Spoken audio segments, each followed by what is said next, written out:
So yun na, what's up mga boys? Ito nga pala yung G-Ren shock natin for RX B2 275mm. Meron siyang rebound tsaka adjustment sa compression.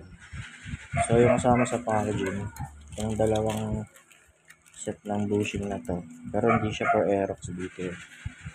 Ito kasi talaga yun para sa RX B2. Ayan.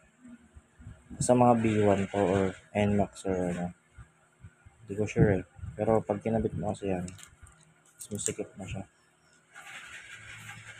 Yan mga boys. Ganyan na yung itsura niya. Mas kumapal na siya. Sa Aerox kasi natin hindi ganyan. Sakto lang talaga itong nakalagay na to. Tapos ang adjustment pala niyan, ito, allen wrench. Iwagan mo muna to. Yan. Tapos ito yung pampihit natin. According dun sa gusto mong timpla or tono ng shock mo. Yan. Mas mababa kasi to. Parang mas matigas siya.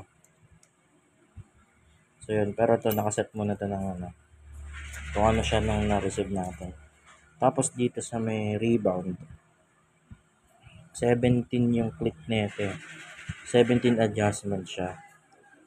So sinet ko na itong dalawa, parehas, na naka 17 sagad doon sa pinakamatigas na rebound. So pag install natin, doon na lang tayo mag-adjust ulit para pantay sila, no? So yun lang mga boys. And G-Ren suspension, gas type. Thank you.